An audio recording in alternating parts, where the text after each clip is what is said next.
عزیزانو دا د سورۃ الرحمن کلماتو چې ما ستاسو په مخ کې تلاوت کړ.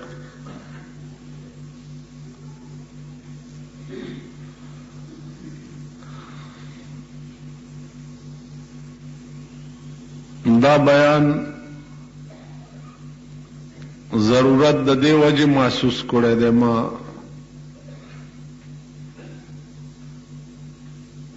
چې زمون په دې ملک کې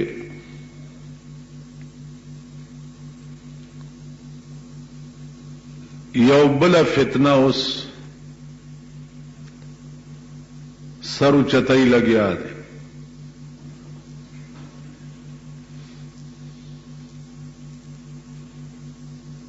چاغی د انسان متعلق دا عقیده نه ده د پیدایش چې کومه قرآن ویلې ده.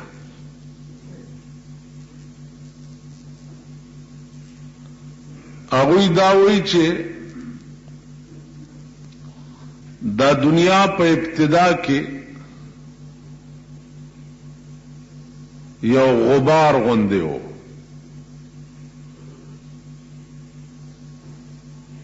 هغه غبار کې بیا یو چینجه پیدا شو. هغه چینجه اوبو ته لاړو، هغې نه مئی جوړ شو. هغه مئی بیا په اوبو کې و، هغې نه بیزو جوړه شوه. هغه بیزونه لکه غوسه شوه، انسان تی جوړ شو. اوس زمونږ د ملک کې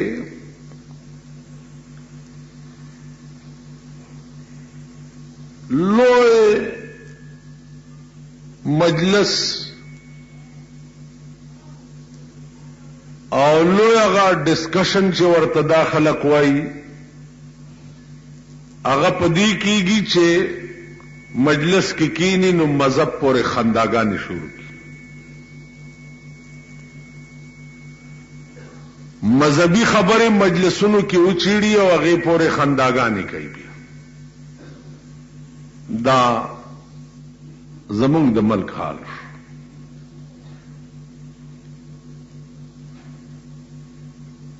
آسې هم که تاسو ګورئ نو لږ غوندې چې په خېټه موړي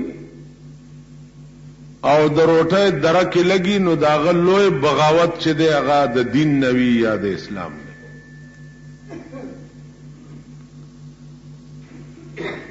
د دې علاج عزیزانو زمونږ په دې زمانہ کې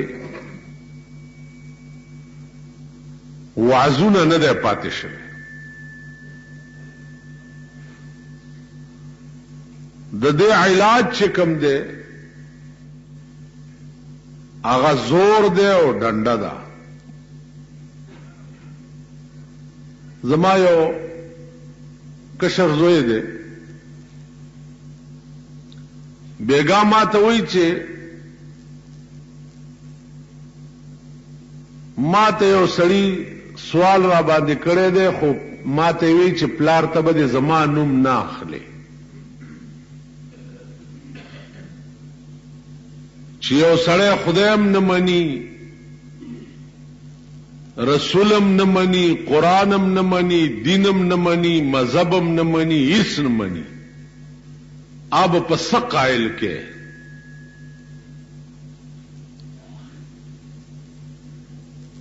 نو ما ورته وایي چې هغه ته وایه چې ما سره خپله خبرې وکړي نو سته ماشوم هلکې که زه تا ته وایم نو ته پې هغه پویولی نه شي.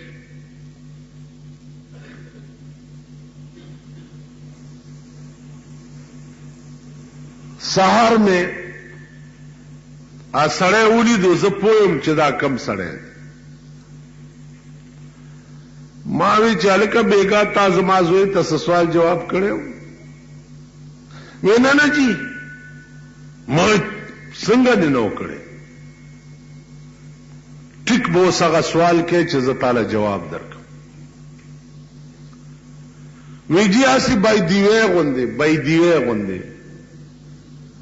ما تړکه دا سوچ راغی نو چې مال مولانا صاحب نه زه شرمېږم او تپوس ته وکم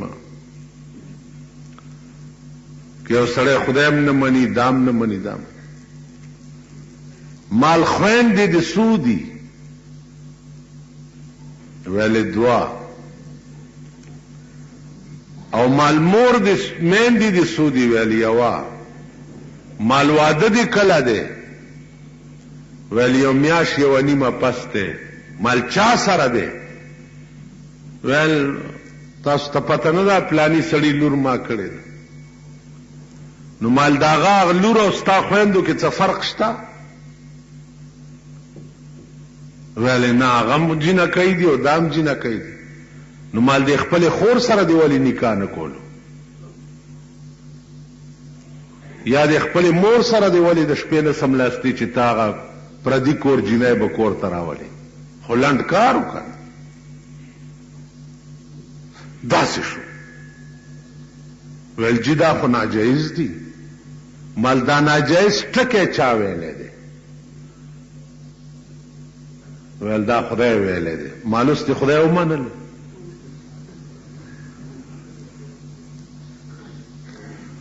بس غوږونه ونیو پوزه په دې ځمکه راښکه چې مال چې جوړ سرمنې ته یوړه ویل بس چې معافي غواړم آسان کار دی ستا په دې دماغو کې دا چا چولی دي چې پردی ښځه کور ته راوله او خپلې خور سره نکاح مه کوه دا چا چولی دي وی چې دا خدای چولی ما دغې ته خدای وایي دا خدای چې ته ویني نه نو خدای دغه ته وایي چې دا چا ستا په دماغ کې اچولی دي چې دا ستا خور ده او دې سره چې دی ناجایز تعلق دا جایز نه دی دغه ته خدای وایي داسې روان شو بیا را واپس شو ویل یو بل عرض کولی شو مال وایه زه یریږه مه مانه زه څه بلا خو نه یم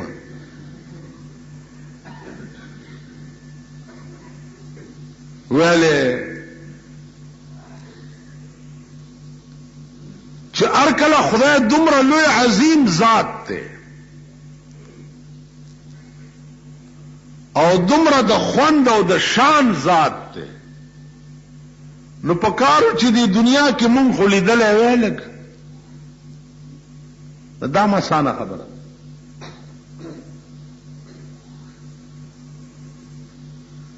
دا تا چې د چا لور کړې دا څوک ده وی دا مې د ماما لور ده مال ته ورکړه ځې راځې ویل کله کله ورځم ماله جینۍ ویني وی نه چې ما وګوري پټه شي چا سره چې کویدن شوي که نه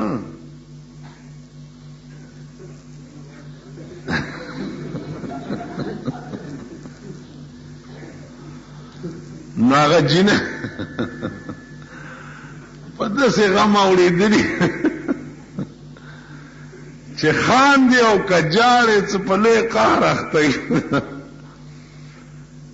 کویدن شوي جینۍ چې دا هغه د سخر نم پټېږي خواښې نم پټېږي چا نه چې کویدن که ملک سره هغه نم پټېږي مال په دې مې پوه کړه چې د ماما لور دې د سکا وړاندې درنه نه پټېده دا اوس درنه ولې پټېږي په دې راز پوه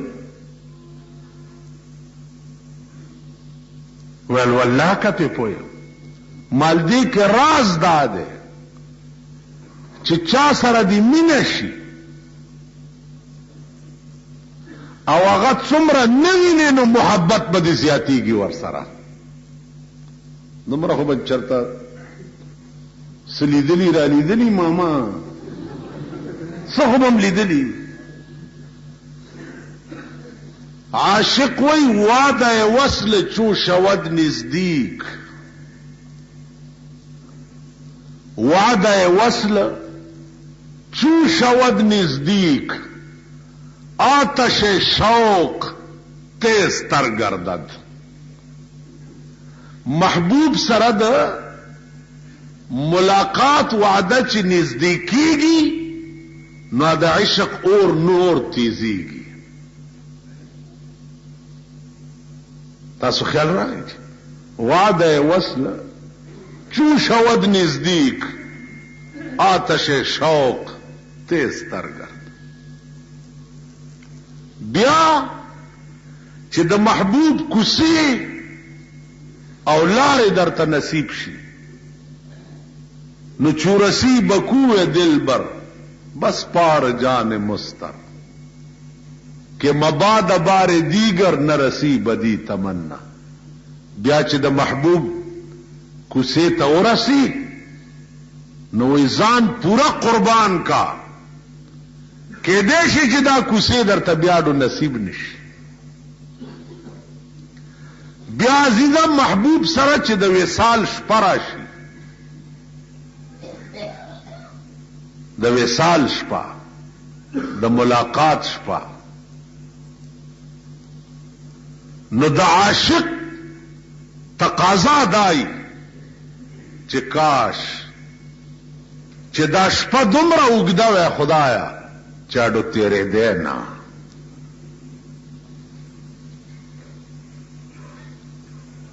په دې څه دلیل دی؟ عزیزانو که تاسو خیال کړئ د معراج شپه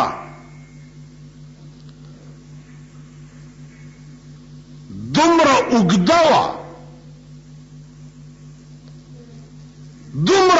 وه چې د هغې علم سوا د الله نه بل چاته نشته. دا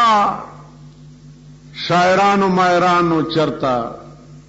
شعرونه جوړ کړي چې دي د معراج شپه 18 کاله دغه شپه وه او په دې مقدار سره اوږده وه بے یو تیلی نہ سو خبر نہ ہوئے جانا و احمد نبی سلطانہ معراج دے مبارک دے تدا د کلی کلو خلق ناس تی دا د خدای ساده او د خدای ناپویا. واه واه اوس په دې ډبې نه دي چې دا دوه 13 کاله دغه شپه وه نو په دغه شپه خو یا خدای ته پته و یا رسول ته پته و نو د شاعر له دا 13 کاله څنګه پته ولګي. دا جنگنامه او نورنامه او وفاتنامه تاسو خیال راغی جی دا د باټانو یادی کړی دي او د کلو تلار شي صاحب او 2 او 3 غنټې لګیای باټ توپ کوي او دا بوډاګان ورته ناشتي ورته جاړي او دا علم سوا د الله نه بل اچاته نو اعتراض په یو دا کیږي چې دا شپه دومره اوږده وه چې سوا د الله نه بل چاته علم نو نو پیغمبر چې د کوره تلو روانېدو معراج ته او بسترې نه پاسېده نو چې راغی بستره همغسې ګرمه وه. د کوره چې ووتو دروازې هغه کنجي په ګړب سره خوځېده شروع شو نو چې راغی نو کنجي همغسې خوځېده. نو دومره زمانه چې دا شپه اوږده وه نو بستره یخه ولې نه شوه یا کنجي ولاړه ولې نه وه. دا علماء محققینو دې مقام باندې دا یو سوال قائم کړی. عزیزانو علماء محققین زویم امام بخاری تا امام مسلم تا امام ترمذی تا امام ابو داود تا امام ابو حنیفہ تا امام مالک تا امام شافعی تا امام حنبل تا دا علماء محققین. اس پا پاکستان کے اور سڑے علماء محقق دے دا علامہ ٹکے دے علامہ دا علامہ اس ما غندی جاہل تم چې په پوسټرو کې نم لکی حضرت العلامہ مولانا بجلیگر علامه ټکه دی وخت کې د پاکستان او د هندستان په ځمکه علامگان شاید چې لس بم نه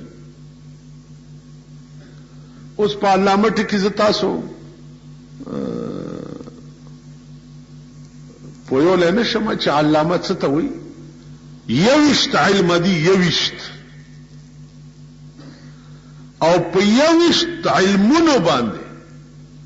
چې داسې عبور وي چې یوشت واړه علم د الف غوندې ورته یادي هغه ته علامه وایي ما په خبرو پوهیږئ یوشت علم چې د الف غوندې ورته یاد وي هغه ته علامه وایي زمون په ملک او په هندستان کې شاید چې لس علامگان بمنی یو په ټول صوبه سرحد کې علامه چو مولانا شمس الحق افغانی چا پیجندوم نه نو عزیزانو علماء محققین دغه خلق توای اوس که خیالو کې کتاب ارسره لیکي رسالی لیکي څوک د حج کتابونه لیکي څوک د حج کتابونه چې چا لیکلي دي کنه اجیان چال تلار شي د خدای په قهر اخته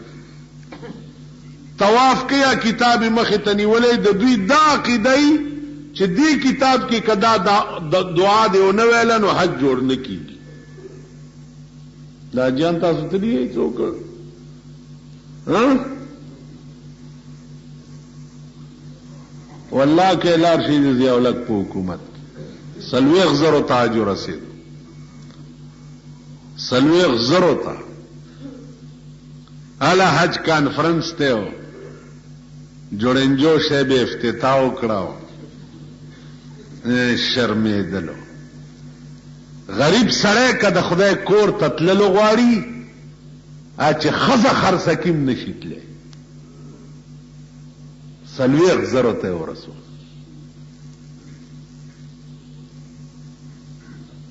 د غریب د وس نه ووت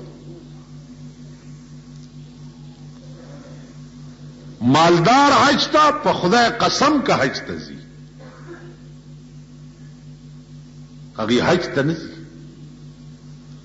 چې په ایرپورټ باندې راکوشي او خزه ور سره بربنده د جاز نه راکوزه شي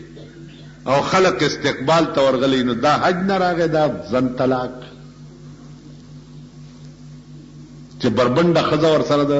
ایرپورټ باندې راکوزه شي نو د چا چې 40,000 روپۍ نه لري دغه د اسلام د ټیکادار په حکومت کې والله که حج تلاړ شي علماء محققین عزیزانو دا یو سوال قائم کړي چې دا شپه دومره اوږده وه نو کنجي ولې خوځېده یا بستره ولې یخه شوې نه وه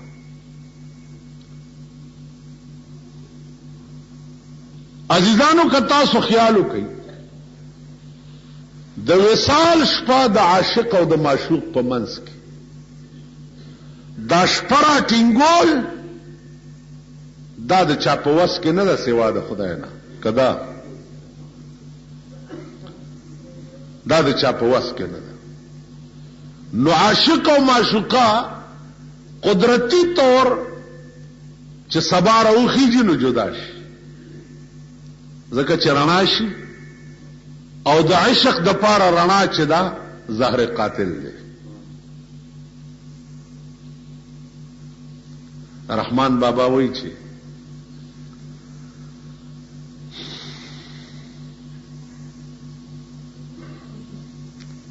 ما ته لږه لږه دعا کوئ څه ګوله اچوم هغې سره خبره رانه هېرېږي بیا بعضې خلقو دا پراپیګنډه کړې ده وایي بجلیګر مولا لیونی شو ما وی چې دا لیونیان ارامیان مې خخ کړي نی والله که زه تر هغې لیونی شو نو بیماری خو پکې راځي که نه رحمان بابا شعر دی چې د چکنا چکنای بیلتون په نیمش پشي د چکنا چکنای بیلتون په نیمش پشي ستاو زما په حال غما شو د سبا مخ. چکنا چکنا یو دو مارغان دي، یو د سیند په یو غاړه ناستي او یو د سیند په بله غاړه ناستي، نو خپلو کې خبرې کوي. د راز و نیاز خبرې وي د هغې منځ کې چې د نیمې شپې ستوری راوخیږي نو نور مارغان پې بیا خبرېږي، دوی هغه خپله مینه بس پریږدي او سره جدا شي. نو رحمان بابا وی چې د چکنا چکنای بیلتون په نیمش پشي ستاو زما په حال غما شو د سبا مخ. زرا غلی یم پتا پسی پدا مخ کته نوی ما بس کول پدا مخ. سوک چې چا پسی یعنی چا پسی زینو اغا طرف پہ خلگی کنا. زرا غلیم پتا پسی پدامخ کتنا و ما بس کول پدامخ. دا خو مخزما و تا خدای حس کرو گنی هر یو اشنا گوری دی اشنا مخ. رحمان ستا په مخ دا ورانه دنیا ګوري بیلتا ورخکار مشد دنیا مخ. دنیا څه جناب رسول الله د وفات आवाज یو سړی واورېدو په پټي کې ګوټ کول، आवाज ورشو شو چې ګوټ پرېدا ته چې پچا مین وی هغه وفات شو. ویل ها وی ته چې پچا مین وی هغه وفات شو. ګوډ یې وغورځولو اسمان ته وکته وی اللهم اذهب بصري كي لا ارى بعد محمد احدا. اے اللہ ما په دواړو سترګو ړوند کا چې زه د رسول الله نه وروسته په بل څوک نه ګورم. پټي کې ناستو په دواړو سترګو ړوند شو. ما خو سترګې تا دپاره غوښتې چې تا پې ګورم، نو چې په کومو سترګو تا نه وینم نو زه هغه سترګې څه کوم بیا. رحمان ستا په مخ دا ورانه دنیا ګوري بیلتا ورخکار مشد دنیا مخ. نو په عشق کې وصال د محبوب سره دا شپه په کربونو روپو ارزانه، کربونه. د دې څه مثال؟ د دې مثال د محبوب په خوا کې یو سات تیرول، یو سات عاشق به د دنیا په مخ په ټولو بادشاہو ورنکي. په مدینه منوره کې عمر فاروق رضی الله تعالی عنه ابو بکر صدیق ته وی چې یو خبره کوم درخواست کو، منت کو، زاری کو.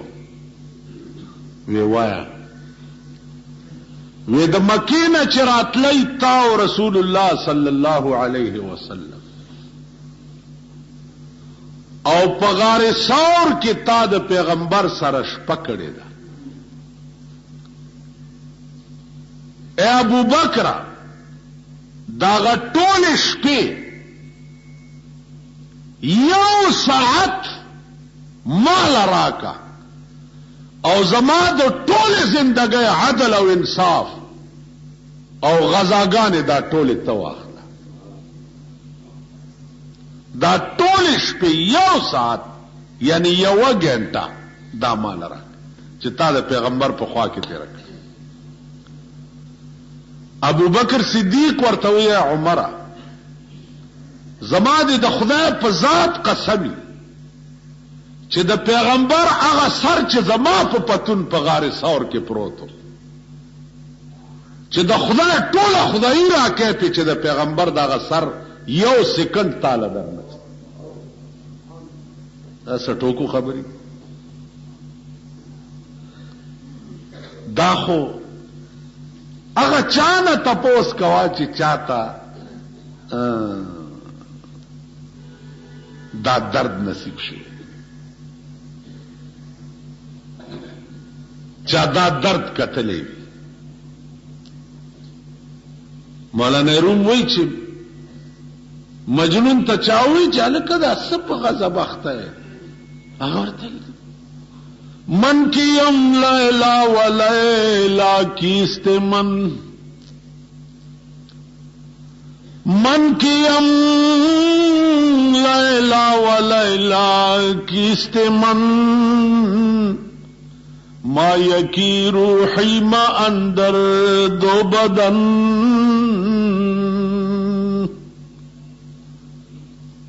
من کیم لیلا و لیلا کیست من ما یکی روحی ما اندر دو بدن ولی ونیا تت خبر چې زه څه شیم او لیلا څه شیم زه او لیلا څه ما یکی روحی ما اندر دو بدن زماو د لیلا روح یو د سوشو کا بدن نم دوخ کار دا زما عقل نه مني چې بدنونه دوی روحونه هم دوی هغه ورته دا نه دا عقلی کے وہ دل روشنیست دانا دا عقلی کے وہ دل روشنیست درمیان من و لیلا فرق نیست. اس پدی راز خو ارزڑ نہ پوئیگی کر پدی راز خو ار سڑے نہ پوئیگی کر دانا دا عقلی کے وہ دل روشنیست درمیان من و لیلا فرق نیست. پدی آغا زړونه پوئیگی چا د زړه سترګې لري چا چې د زړه سترګې لرلې نه پدی پوئیگی چې په دا او په لیلا کې هیڅ فرق نشته. د شپې ناست لگیا ده لیلا لیلا لیلا لیلا. پلار کعبے تا بوتلو ویدا بیت اللہ دے کہ طواف گج دے بلان اخلاص سپ غضب وقت ہے دا کعبے نہ طواف کئی لگیا دے حجر اسود تغاڑی اوزی آواز کئی کہ الہی تبت من کل المعاصی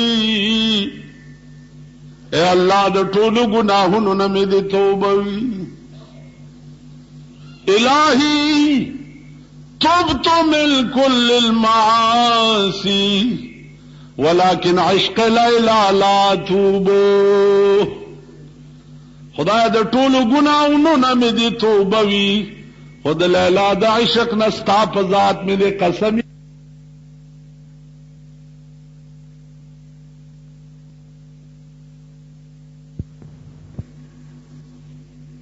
مینا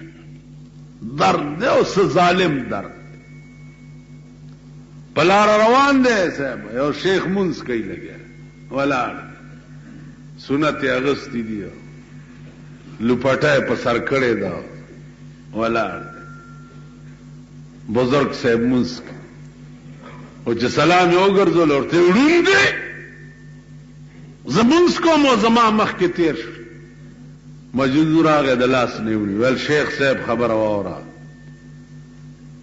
زما مجازي عشق دی د لیلا سره پاغې کې تبایم په خدای مې دې قسمی کما ته لیدلې په غبرګو سترګو ړوند شي ته حقیقي معشوقې ته ولاړې نو زه دې څنګه ولیدم زه د یو انسان عاشق یم ما ته نه لیدلې او ته د حقیقي محبوب ته ولاړې نو تا زه څنګه ولیدم درد دی او ظالم اگا اکبر وہی کنا وہی معشوق کے رتبے کو معشوق کے رتبے کو معاشر میں کوئی دیکھے اللہ بھی مجنو کو لیلا نظر آتا ہے قیامت کے بعد دے عشق عالم گورے چدا اللہ انوار و تجلیات شغلے وہی نو مجنون بوئی چې دام لیلا ده ته عزیزانو استغراق وئی تاسو دا پوه نشئ مونږ خو دا زمونږ زمانه داسې عجیبه غوندې ده دا بعضې خلک ځان ته پړی لیکې وایي پړی لیکې په پاکستان کې لا پړی لیکې کمزې دي خدای ته وګورئ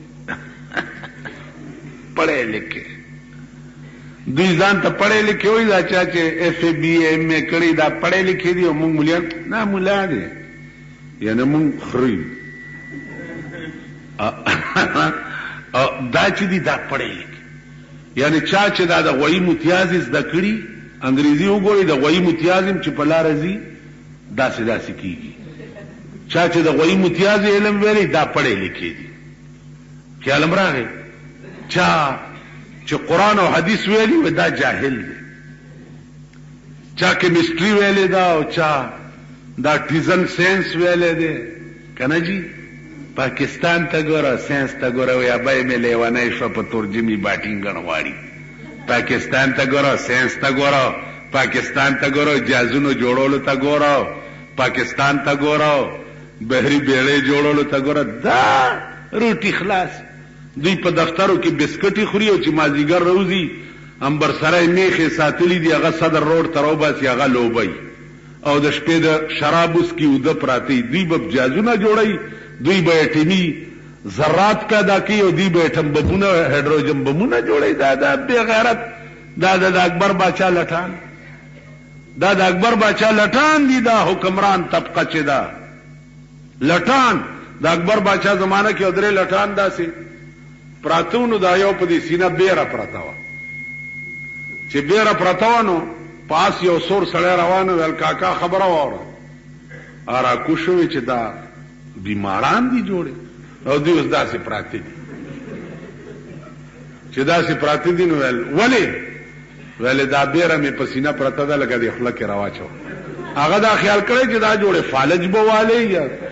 ویل ولې کاکا بیماری ویل نه ټیک ټاک یم ویل نو دې ځای نه بیره خولې ته کولی نه شي او زه دې د اس نه ورپسې راکوز کړم چې پړق شو په دې مخ یې ووالو دویم چې ور سره پروت ویل سمې ووه سمې ووه ویل ولې ویل پرون مې غول کړي نو رالی کونه نه پاکوله دې حرامي سمې ووه آی پرېښوده دویم یې یو دوه پټاخې لګاو کو چې دا دویم یې لګاو کو دریم ورته ویل چې وای دا دواړه آرامیان ویل په تا څه چل دی ویل زم پروتم پرون مې سپي خوله کې متیازې کولې دوی ورته کوړې نه وي وایي په ایماندار هغه دي که نه ساینس ته ګوره او دوی ته ګوره جاز جوړولو ته ګوره او دوی ته ګوره توپې جوړولو ته ګوره او دوی ته ګوره 40 کاله وشو چې په 40 کاله کې یو حکومت د ملک د ترقۍ هیڅ کوشش نه دی کړی سوا د ښځو د ترقۍ ښځو له داسې ترقي او ازادي ورکړې ده چې راشه کوي ترقي ورشه هندوستان کې وګورئ شرمېدلو بېغیرت ورشي ترقي د چین وګورئ تا نه وروستو ازاد شوي ملکونه دي ترقي د هغې وګوره دا هغه هندو نه دی چې تاسو به سل پاپړ د یو لوړ سل پاپړ د یو لوړ نن بیا په مخه کړي د دې دا خبرونه اوري موږ دې لاس ور وړاندې کو او راجیو ګاندھی سره او زمونږ خارجه سیکرټري ور سره ملاو شو او زمونږ صاحبزاده ایوب چې ده نمره خو یې دغه ده ور سره ملاو شو او ورغه لنغه لنګمار بیا په مخه کړي یې کني په مخه کړي سټی زونه در باندې لګېدلي تاسو بچو سل پاپړ د یو لوړ سل پاپړ د یو لوړ تاسو دا د صوبه زرت پښتانه به د خپل دارې وګورئ که یو بم را وغورځېد دا ټیزونه به وګورئ په سن 65 کې ملک ټیزونه اچولي تاسو ته ګوره ملک ترقی ته ګوره ملک ته هیڅ ترقی نه دا حکمران طبقه د دې اهل نه ده چې ملک تاسو په ایمان وایي په ایمان په جومات کې ناست دی چې زمون قومي اسمبلی وګورئ چې دا کم کسان پکې ناست دي دوی به د ملک د ترقۍ اسباب جوړوي زمونږ دا صوبایي اسمبلی دلته وګورئ دا چې راجمع شي دوی له خبرې ورځي دا دلته کیبینټ میټینګ ماله خندا راشي کیبینټ میټینګ وشو دا فیصله پکې وشو کیبینټ ته راشه دا زمونږ کیبینټ وګوره دا زمونږ اسمبلی وګوره دا زمونږ ممبران وګوره دوی چې راوځي اوس یو شوشه خوشې کړې ده د شریعت بیل شوشه خوشې کړې چا نه شریعت بیل پیش کړی تاسو ته دا وایم زما دا خبرې د دنیا ګوټ ته ورسوئ چې دې شریعت بیل والاو نه تپوس وکړئ چې تاسو شریعت بیل چاته پیش کړی دی که ضیاءالحق ته پیش کړی نو اخو اسلام دی ټول اخو ټول اسلام دی ټیک شو هغه پرون نو ویلی چې تاسو که اسلام منئ نو زه 5 کالو له صدر شم ویلیو که نه ویلی نو دی ټول اسلام دی د سر نه تر خپو پورې د قومي اسمبلی ته هم که پیش کړی قومي اسمبلی ممبرانو ټولو د اسلام په نوم خلکو له ووټ اخیستی که نه دی اخیستی ټیک ده اسمبلی م اسلام دی صدر هم اسلام دی نو تاسو دا شریعت بیل پیش کړی چاته دی په دې مې پوه کړئ دا د جوماتونو ته دا روټ اخلاص مولیان چې درشي که نه چې شریعت بیل پیش کړی پې راپاسئ د مرۍ نه ونیسئ چې دا شریعت بیل دې چاته پیش کړی بل دا چې په کم کور کې د ښځې او د میړه جوړ را نشي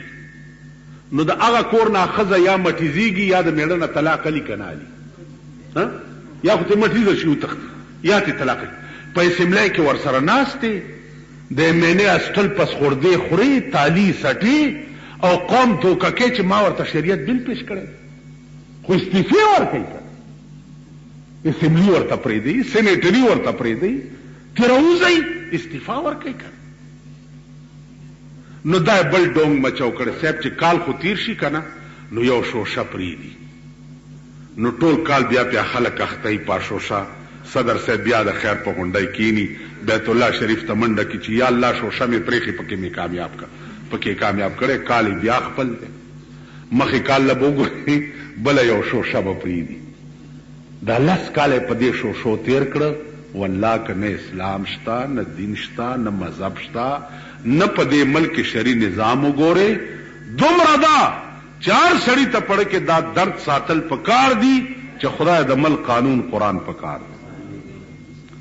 د ملک قانون شریعت پکار دی دا پاکستان د ډیرو خلکو په قربانو او په وینو جوړو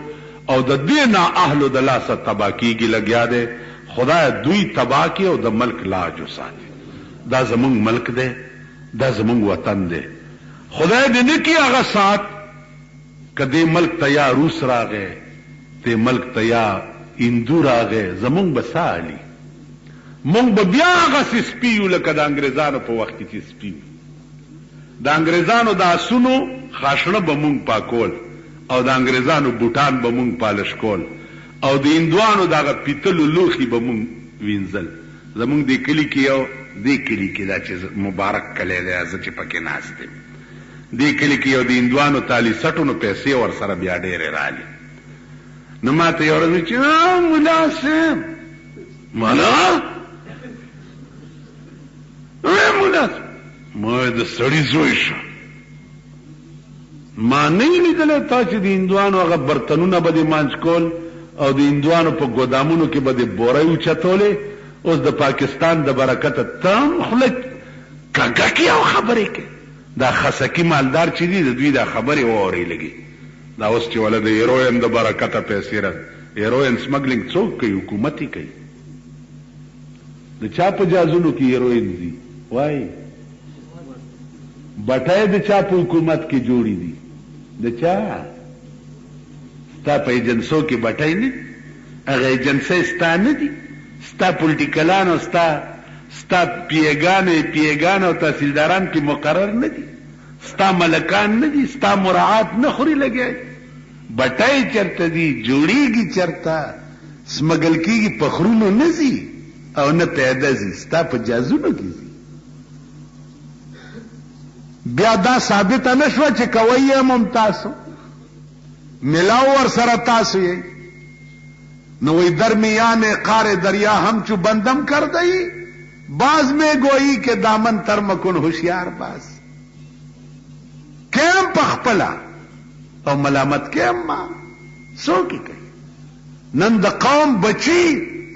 کدیرو اندلا سا تبا کی گی ذموار تاسو یې. زبو غواړم چې په دې ملک کې به دا شی نه او زبه د ملک حکمران یم. قسم په خدای دی چې اور در باندې بل کم اور. او په ژوندون کابل کې ولې امنو یو نن بهی روټۍ کمه پخ کړې وه، کمه چې صدر داود پې ورغی چې روټۍ وتلله کمه وه. ویل دا ولې؟ ویل جی ویل بزنس سر خپو نه ونیو او تنور ته ور واچو او سر یې پې کېښودل چې د روټۍ نه مخکې تا کباب که چې ستا عمر یې چې بیا رانه کمه روټۍ، ته به روټۍ کمه ولې تلې؟ ولې؟ یو په تنور کې اچوم ته وګوره چې بیا روټۍ کمه وي. یو پی والا رانیسم چې دا دې کې اوبه ولیږي، تا ولې اچولي؟ او مغه کړهی لاندې دې سر دننه کم چې کم کړهی دي اور دې ته لاندې کړي، سر دې ته دننه ګجر دې اتر روپۍ پاو پای شو نو اوس دې پکې وبئی، اوس دې وبئی پکې رش ټولې میخې سرکاري فارم ته ولېږم او ګجر راونیسم او سر لاندې او خپې پاسې ځوړند کړم. ته وګوره که څه چل دی په غوښې سپیټر مقرر دی. د سپیټر کور ته صاحبه نری غوښه دړی لاړه شي، مرداره میخې قصابخانه کې د سپیټر صاحب جیب ته پیسې لاړې شي. د کمیټۍ دغه مقرر دی دړوغه د کمیټۍ اولې مشر تارپیټو وګوره، میر صاحب میر هغه وګوره، ممبران یې وګوره، عمله یې وګوره. زه به وایم چې دا کار نه غواړم. ما نه به په ملک کې څوک وکړي؟ قبایل دي آزاد مزاد پکې نشته. قسم په خدای دی چې بلډوزر یې در باندې وګرځوم چې مې غلط کار در کې ولید. ته وګوره چې دا خلک ټیکینګ کوي. او ته په ایمان وایې چې یو اجرا بل اجرا ته غږ کولی شي؟ یو اجرا بل اجرا ته څه ویلی شي؟ خبره خلاصه. یو غل بل غل ته څه ویلی شي؟ زمونږ یو استاد و هغه به وایي چې په لاره د شپې روان یې او څوک در باندې آواز وکړي چې هلکه څوک یې؟ نو ویل داسې مه وایه چې یا ملا یم یا طالب یم یا سوداګر یم یا داسې مه وایه، وایي داسې وایه چې څنګه یې دغسې یو. نو ما ورته ویل چې د دې فایده څه ده؟ وی د دې فایده دا ده چې که دا ناست سړي غله وي نو پوی به شي چې دام غل دی نو څه به درته نه وایي. ټیک شو. که دا ناست سړي سم وي او ته ورته وایې چې څنګه یی دغسې یو، نو ای به وایي چې دام سم سړی دی. نو په دواړو صورتونو کې به بچ شي. تاسو خیال راغی نو چې څنګه دي دغسې یو غله دي او مونږ هم غله یو. واده دی د نوجوان الکانو ته وایم دا ځوانان الکان واورئ وایي تل به نه یي ستا ځواني او زما سوالونه. سوال د عاشق همیشه حسن ته کېږي خو چې د معشوقې حسن ختم شي د عاشق سوالونه هم ختم شي. دا ځواني به دې لاړه شي داسې خوله به دې شړشړتۍ وي لاسونه به دې کار دې خوا وګورئ بجای د دې چې ته پردي واده کې یو ججر کلاشنکوف کارتوس خلاص او هغه پیسې راوړې دلته سپارې پیوالې چې د چا بچي به پکې سبق ووایي. د خدای د پاره که لږ د سړي د بچي سر در پورې وي پې سوچ وکړه چا په پردي واده کې ججر ته شول د هغې به لوی اجر وي د خدای په نیز او که د دې به لوی اجر. واده دی ګامه ګسیټه دې راغوښتي راشئ او کښېنئ او پاسئ او هلته راوړه دلته راوړه غوښه راوړه قورمه راوړه پلانې راوړه هلکان هم په قهر اخته یي ښځې په قهر اخته یي. بله ورځ یو مونږ اشنا واده و زه ودونه له په عمر کې چېرته نه یم تللی ځکه چې ودونه د سړیتوب وینه نو په عمر یو ځل تللی هم کښېنئ پاسئ ودرېږئ ځای نه دی اوسګار ودرېږئ اوی مای والله 10 کاله وشو بیا نه یم تللی. ما د واده وریجې نه دي خوړې دې ته ټینګېده ډېر ګران هلکه واده څنګه و ډېر ښه نن یو بوډا نه تپوس کوم پرون واده له تللی ویلاو سرې کړې پکې وي چرګان پکې وو معقوطی پکې وي او فیرلي پکې وه او دغه د مال په ګیره خو به دې ډېره رابېدلې وایي ته کله دې شه چې ته په معقوطی پکې دې ته ټینګېده ګران. دا خو ډېر خنزیر ځای دی که نه نفس دا خو ډېر پلید شی دی د دې مقتضیات پوره کولو سره به جهنم ته ځي. دا د واده اخراجات که ته راوړې او دلته پې یو چپر جوړ کړې چې سبا له د خدای قرآن ته لاندې څوک ووایي وایي په ایمان دا به لوی اجر یي او کا به لوی اجر. راشئ د پلوسو خلقو زما وړوکی تاسو کې لوی شوی یم راشئ انقلاب راولئ ځان کې اعلان وکئ تمام علاقې په سطح چې بس نن نه بعد به د مړي خیرات هم دایي او د واده روټۍ به هم دایي. ایمان ته هلکه زما واده و زما افسوس دا دی چې پروسه زمونږ ملګري اوس مړه دي ټول خدای دې یو ګل زمان ژوندی دی چې راغلی که نه زما واده دا بیزیګر والا ما ته وی چې هلکه کارډ ما زما د خوله کارډ نه خرابه کارډ نه والله د زوی واده مې کړی ما حیران نه شي هلته څه شته نه زما واده چې رالم خلک ویل چاته مال ولې ما د چا روټۍ خوړلې د واده ویل نه مال په ما د پلار حق وسه ځئ ورک شئ نه د چا خورم او مې را باندې خوروئ خلاص نه چا مړ کړم نه چا را باندې راپورټ وکړو نه چا قید کړ هېڅ مور مې مړه وه خیرات ولته مدرسې ته دره کې مدرسې ته ولېږلو سب چې زمونږ وسو ځئ چې د مور پسې صدقه جاریه وشي لور مړه وه دغه چله مو اپریدي مونږ اپریدي نه خدای په تورې بلا ووال کا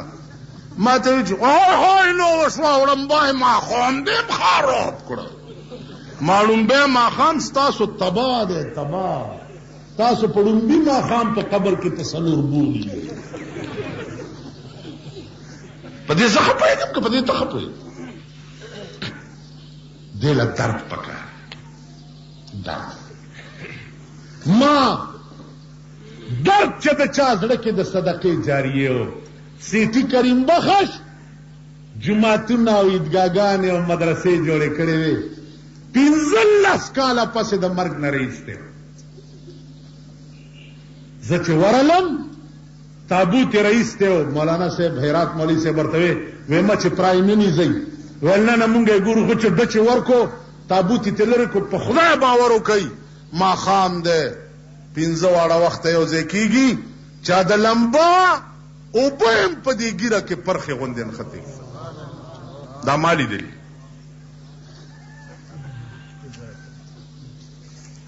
دا کفن او داغه دا مخ تا به وی چې راپاسي او ستړي مشي را سره داغه ټول ژوند داسې تېر چرته جماعت ګورې سیټي کریم بخت جوړ کړی چرته مدرسه ګورې سیټي کریم بخت جوړه کړی داغه ټول ژوند داسې 15 کاله پس ته خو 15 ورځې پس دا خپل مړي راوباسه چې 15,000 کاله روټۍ خوند درنکړي ته څه خبرې په دې اخون بابا دیره کې 300 کاله پس یو مړي لحد سوری شو 300 کاله چا مړ دی او زه ورغلم چې حالات سوری شو ما سوری لږ نور کولاو که چې مې داسې وکتل د شوی کړې خامتا کفن یو دومره دومره یې زلفې وې او دومره یې ږیره وه هغه ګلکارانو ته مې وې زما دا لاس وخت په دې خو ونیسئ زه دې مړي له لاس وروړم که راښکمی چې داسې مې را ډک وهئ چې لاس مې وروړو دا مخ تا به مالوچ دي دا کفن مې چې داسې داسې کو تا به چې اوس د جولانه چا شوی کړې خامتا راوړې او په دې چوړې 300 کاله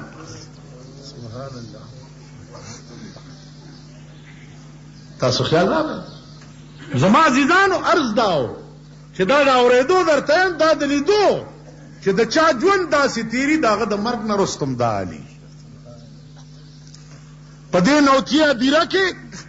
18 ورځې پس یو مړی راوویست 18 ورځې ډېر ټوپونه یې وال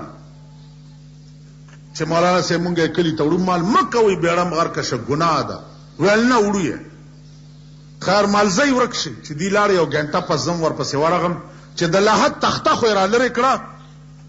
په خدای باور وکړئ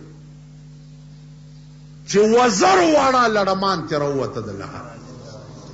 1000 واړه لړمان بله درته وایي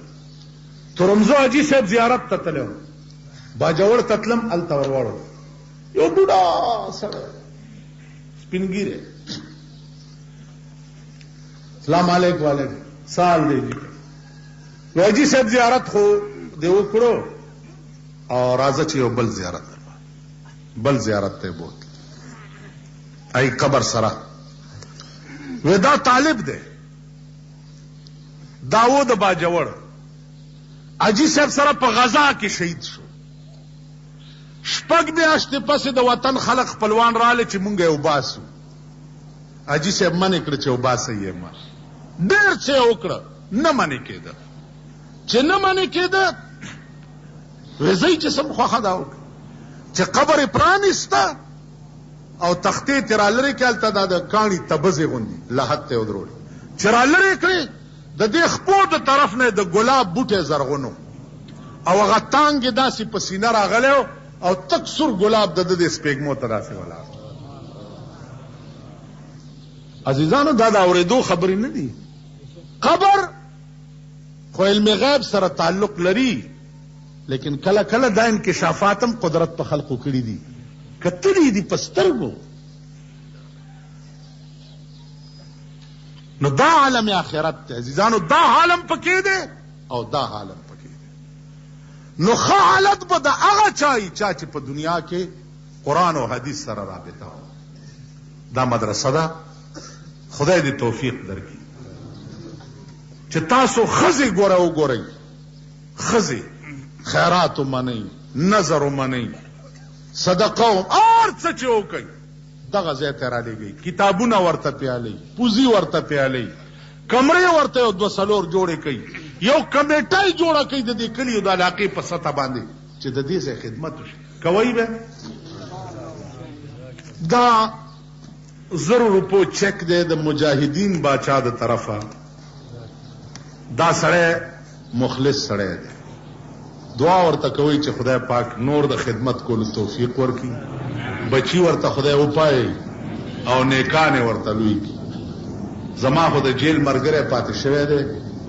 او ما ته خو ښه سړی ښکاري، نو خبر نه یم چې تاسو بیا څنګه ګڼئ. زه خو ښه سړی هغه چاته یم چې د چا خیر غواړي. ٹھیک ده. حاجی یار محمد صاحب د 10,000 روپو اعلان. حاجی یار محمد صاحب د 10,000 روپو اعلان، دا د مجاهدین باچا چیک والا. وای بچیا پرېدم امنا بسم الله کوي. دا گزارونه غټ شروع شو. نو تاسو نه مې 2 مطالبې دي. یو خو سره داس چې څه مکړه به ټیکی. ٹھیک ده جی. بل آینده د پاره پړه کې دا قصد کوي چې خدای په ما دې څه مهرباني کوله نو ستا د دین به پکې صحیح. ٹھیک شو جی. سره داس چې څه فکر نشته، وړه کې دا قصد کوي چې خدای څه مهرباني دې په ما کوله نو ستا دې خو وګورئ. یو مزیدار خبره راکوم. یو پیر ته یو سړی روان، لکه خیال وکړو چې پیرانو له خو خلک تحفې او ډالۍ وړي، ما سره خو څه نشته.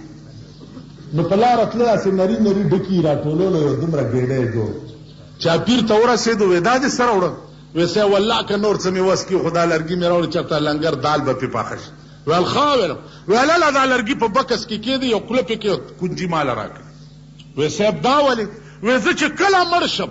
زما د مرګ اوبه په دې لرګو ګرمې کوي، د اخلاص لرګي دي، والله ما به پې خدای وبخي. ډکه اسې په لار راځي او لرګی دی، بیا مو طالبان به پې چای پخي کړي. والله که د دې اجر بیا پوره کړی. واخر دعوانا ان الحمدلله. چې دین باقی به الله ساتل کیږي چې د قرآن پوه خلق باقی وي. دین به الله باقی ساتل کیږي چې د حدیث پوه خلق باقی وي. نو د رسول الله صلی الله علیه وسلم نه ونیسا تر مونږه پورې دا تاریخ وګورئ تاسو چې قرآن او حدیث ابتدا شوی و د قجوري د پوزینه. ابتدا یې شوی او انتها به هم د قجوري په پوزي کې. الاسلام بدأ غریبا وسيعود كما بدأ فتوبى للغرباء. اسلام په ابتدا کې یو ناشنا شی و، چا نه پیژني، چا نه پیژني. لرې به نه ځئ ورپسې، دا جخت وګورئ ځان سره.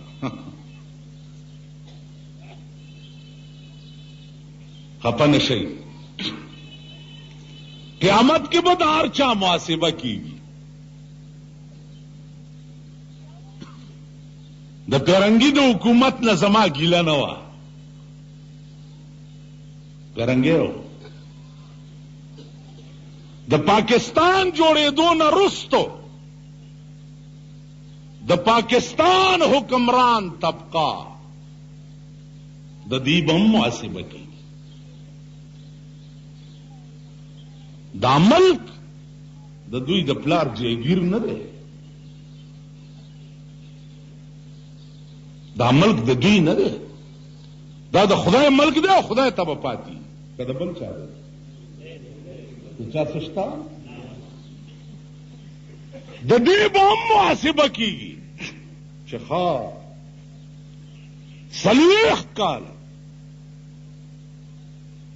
تاسو په دې ځمکه باندې حکمرانان وئ. هغه ورځ مې